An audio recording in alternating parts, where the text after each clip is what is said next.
गुरव, तुम्ही जरा स्वतःचा फायदा लक्षात घ्या. अहो किती दिवस इतरांसाठी करणार आहात? देवीच्या उत्सवाच्या वेळी तुम्ही नकार दिला, बरोबर? मीही विषय सोडून दिला. अहो पण ते दीपक शेठ अजूनही तुमच्यासाठी थांबलेत.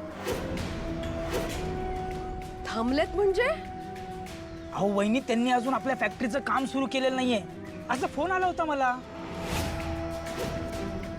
अहो त्यांना तुमच्या हातूनच पूजा करायची आहे, त्याशिवाय ते काम सुरूच करणार नाहीत. भैया खरंच असं बोलले ते? असं नाही, हेच बोलले. हे ऐकून मी बुचकुळ्यातच पडलो. एवढा मोठा माणूस तुमची वाट पाहतोय, फार मोठी गोष्ट आहे. अहो हो, मोठीच गोष्ट आहे ही.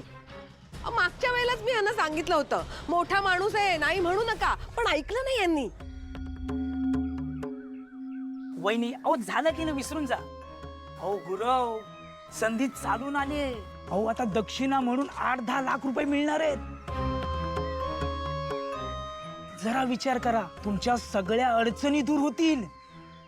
अहो विचार काय करायचा आहे? मागच्या वेळेला देवीचा उत्सव होता, आता तर काही नाहीये, मग येतील ते.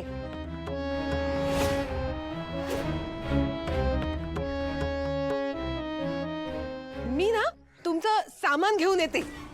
शैलजा, शैलजा, अगं थांब जरा, घाई करू नकोस.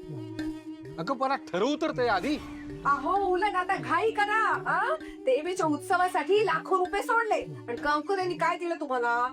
चालेल श्रीफळ दिलं ना. काकी, काकाने विचार करायला वेळ तर दे अगं. तू गप गा. अगं जास्त विचार करत बसला ना तर दरवाजात आलेली लक्ष्मी रुसते.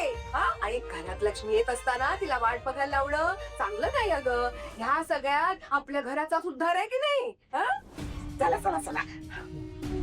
काकी अरे ना काकी, हे घ्या सामान, हे घ्या तुमचं सामान, घ्या घ्या.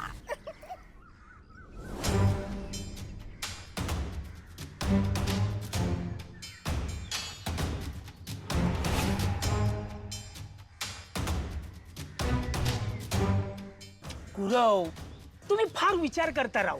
एक वेळेस ना कर्जासाठी मी मुदत वाढून देईन, पण बाकीच्यांचं काय? अहो आता तुम्हाला पैशांची फार गरज आहे, लक्षात येतंय ना तुमच्या? ठीक आहे, येतो मी तुमच्या सोबत.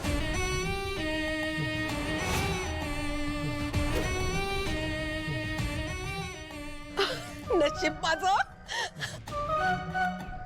हे बघा, आता ना येताना नुसते हात हलवत परत येऊ नका, भरपूर पैसे घेऊन या.